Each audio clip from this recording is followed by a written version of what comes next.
shit. Alright, what's going on? Welcome back. Another day, another video, another Nike hoodie. I was looking through my old videos and I was like, dang, I got a Nike hoodie on every one. I might as well just make that my thing. So, if it's not a Nike hoodie in the video, it's not official from this day forward. A couple of housekeeping things to get into before we get into the title of the video. Of course, I want you to like, I want you to comment, I want you to subscribe. I've been shooting all these videos and I've been forgetting to tell y'all that I just been getting straight to the point like a DaBaby song. But when you see this video, make sure you like, comment, subscribe, leave a comment about what I should make a video about, what you like, what you dislike. Another housekeeping thing I want you to leave a comment about. I changed the setup up. I didn't like how in my old videos I was looking like I was on a Zoom court meeting. You know, I feel like this the setup I'm gonna rock with. But if you think I should switch it up, switch up a background, put something behind me, definitely leave a comment on that. But the reason we're here today is because we are officially 1 week into the NBA season, and I like to give out some awards. This video was inspired by Through the Wire podcast. I saw Pee Wee the Plug just dropped his video on it yesterday, and as the big Pee Wee the Plug fan I am, I wanted to watch it so bad, but I didn't want any of his opinions influence me. So best believe after I finish this up, I'm gonna get right into that. We're gonna start off 6 Man of the Year. I got a couple of candidates for this, but the one who I believe will come away with it is Christian Wood.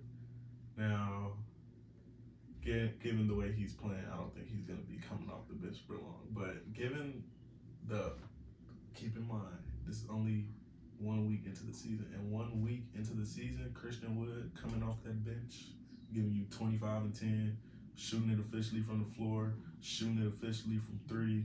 I don't think there's any other person you can give it to. But if I were to predict someone who I would give it to for the first week and somebody who I predict could probably win it, is Trey Murphy III. So far, this first week, he's come off that bench. He's giving them 13 and 7 on some pretty efficient shooting, averaging them same numbers. I believe that piled on with the Pelicans' success that I believe, or everyone believes that they're gonna have. You know, I think the future is very bright this year for Trey Murphy III.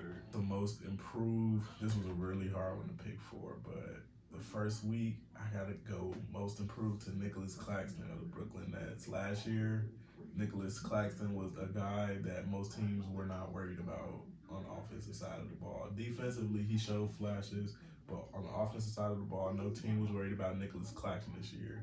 And he showed that in the touches that he's been getting, that he's going to be efficient with it. I think just last night against the Grizzlies, even though it was the L that they received, Nicholas Claxton was super aggressive, shot 70% from the field, rebounded the ball incredibly, played some incredible defense, and I think that's a huge step up from what we've seen from him last year as a guy that people weren't really worried about on the offensive or defensive side of the ball. But this year, if he keeps being efficient in the touches that he's getting, and he keeps getting the touches, of course, I think Nicholas Claxton has a real chance to win Most Improved this year. He's averaging 8 and he's averaging 16 now. I think he can get up to that,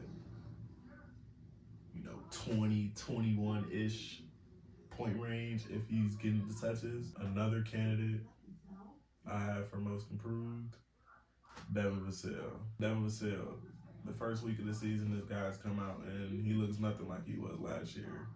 He's shooting the ball extremely well, extremely efficient. And 1 week into the season, you know what I'm saying, if we're going to ride the Spurs train, I'm going with Devin Vassell. I believe they're going to be a really good team this year. Pop is an incredible coach, and seeing as how they're not allowed to take for Victor Wembanyama, or they're going to the G League, I don't know how true that is, but I feel like Pop is a great player development coach, and if anybody can make Devin Vassell make a jump, it's Greg Popovich. So, Defensive Player of the Year, that's kind of a hard one to pick for, considering we're only a weekend. So I'm going to just give it to Bobo. He's like leading in total blocks so far. And I'm picking Bobo because I feel like it'll be a crazy arc in his career to basically being on teams where he couldn't get any minutes for and then winning a Defensive Player of the Year. Like, I feel like that's the ultimate middle finger to every other team that passed on him, that didn't give him the chance before. Like, if he goes and wins Defensive Player of the Year this year, oh my God, every coach, GM, Fire them all. I ain't gonna say no names. Just y'all know who I'm talking about. Fire them all. That is if they're not already. All right. It's so sad seeing Chet go down with an injury and Jabari Smith Jr. Even though he was kind of like in that three-man race for the number one pick, it doesn't look like he's gonna be anything special this year. Watch that come back and bite me in the ass. But I think the rookie of the year is gonna be a three-man race between Paolo Banchero, Keegan Murray, and Benedict Mathurin. Now, let me tell you why. Obviously, we know that Paolo, he was the number one pick. I don't have to explain to you why I think he's going to be the rookie. He's been the rookie of the year for the week into the season. He's been the most NBA ready guy since he was in college. So it was no surprise that he was going to come out and put on the show that he did in the first week. Benedict Mathurin, he came before he got drafted. He said that, hey, LeBron's going to have to show me that he's better than me. And you know what I'm saying? He just doesn't care. He doesn't care about your name. He just going out there and he's aggressive. The way that he plays is almost a guaranteed 20 ball, and he's playing with Tyrese Maxey, Tyrese Halliburton, who's as unselfish as a point guard as it gets. I feel like there's going to be all the points and opportunity in the world for Benedict Mathurin to win Rookie of the Year. Keegan Murray. I really liked what I saw from Keegan Murray through the first couple of games. Unfortunately for him, team record doesn't contribute anything to Rookie of the Year, so him being on Sacramento almost has nothing to do with it. But the things that I've seen from him on the defensive side of the ball, coupled with how well and efficiently he shoots the ball, I feel like those recipes could allow him to get easy points. It allows him to stuff the stat sheet, get those points, get those rebounds, get those steals and blocks, and it's gonna make his stat sheet look really good at the end of the year and put him in that race. But through the first week, from what I've seen, he's shooting the ball extremely well, extremely efficient. He's playing defense. I forgot what game that was. It might have been, can't remember, it doesn't matter. But he had like a super clutch block where he like pinned it off the backboard. So Keegan Murray, first week into the season, super promising. He's in that race. But if I had to pick one through the week, it'd have to be Benedict Mathurin. I just like the way he plays. Even though he sold me on my parlay the other night, you know, I still really love the way Benedict Mathurin plays. MVP, in my eyes, there's really only, for the week, there's really only two people that you can even think about giving it to. So I don't think you're wrong with going with either. If you want to go Ja Morant, put up a 49 piece and a 35 piece, 37 piece. Like, he's just easily scoring the ball at will, and you can give it to Damian Lillard, back-to-back 40, still putting on clutch performances. Dame time, in case you forgot. So between them, it's really no wrong answer. Through the first week, Ja looks unguardable.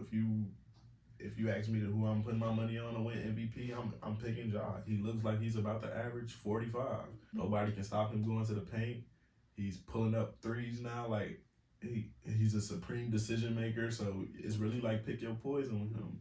But if I will say one thing about Ja Morant though, if he adds that pull up, that like one dribble pull up coming off the screen, he's gonna win every MVP for the next 7 years, because it's like when he comes off that screen, he's either attacking 100 miles per hour or he's going up and like there's some like crazy 360 pass he's doing or whatever. But if Ja Morant comes off that screen and just starts cashing those pull ups, RIP to everybody. But 1 week into the NBA season, those are my picks for the NBA awards. We're going to come back, visit these at the end of the year, see who came through, see who fell up.